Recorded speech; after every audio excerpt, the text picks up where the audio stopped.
In the context of the passage, the author's use of the phrase, her light step flying to keep time with his long stride, line 4, is primarily meant to convey the idea that. Now, this is a question which may look specific. It's got a line reference, but because we see this, we see in the context of the passage, that would give me pause. I wonder, this could be a question which is more general than it may seem on the surface. And indeed, I think this is one I would definitely skip, leave until the end because of that reason.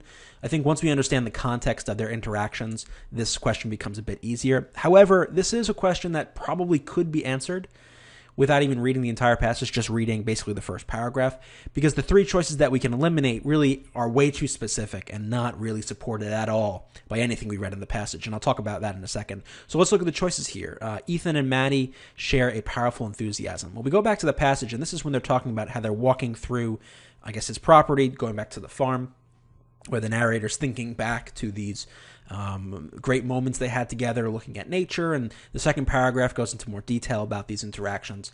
But this is a great time where they're both enjoying nature, enjoying each other's company, at least it seems on the surface, and the narrator in particular is having a great time. So do they share a powerful enthusiasm? Yeah, they talk about this later. The specific enthusiasm is this love of nature, this love of this interaction. So that seems to work. Nice and general, seems to fit with the passage overall. Now, the other three choices we're going to see, they're just way too specific. So, for example, Maddie strives to match the speed at which Ethan works. So we go back to the actual line.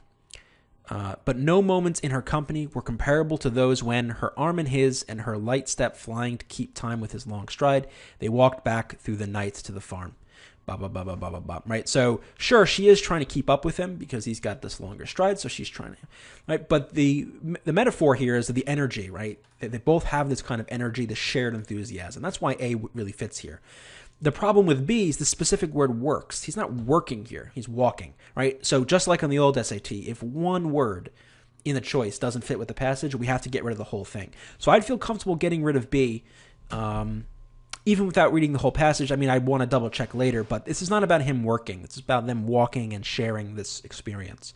How about C? Maddie and Ethan playfully compete with each other. So you might say, well, they're trying to, keep pace with one another, so there's some competition going on. That's too much projection because the passage would need to make it very clear that they're competing in some way. And they're not really competing. They're just enjoying each other's company, enjoying nature. So we can get rid of C.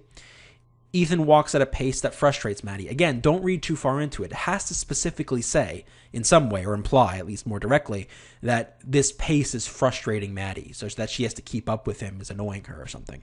But it doesn't mention that, so we can't, again, go with D. So A is the most general choice of the lot, and often that's what we're going to see on the SAT reading. The more specific choices are going to be wrong, and they're wrong because of that specificity, because there's going to be a word or a phrase in that choice that doesn't match with the passage. And the right answer is going to be general, because it's going to be broad, it's going to fit with overall what the passage is saying, and that's usually going to be your answer. So a pretty standard SAT specific question that ends up actually being a little bit general as well.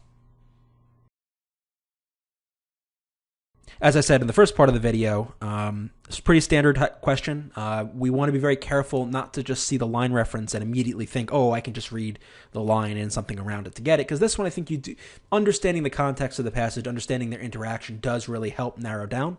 But again, I think the focus should always be, as we saw here, focus on those words. A single word in a choice can make all the difference, as it does in pretty much all of these, right? Works, compete, and frustrates. I think these three words just don't fit at all with what the passage says, so we can get rid of them. You don't want to read too far into it. Right? So very standard, again, typical SAT reading question.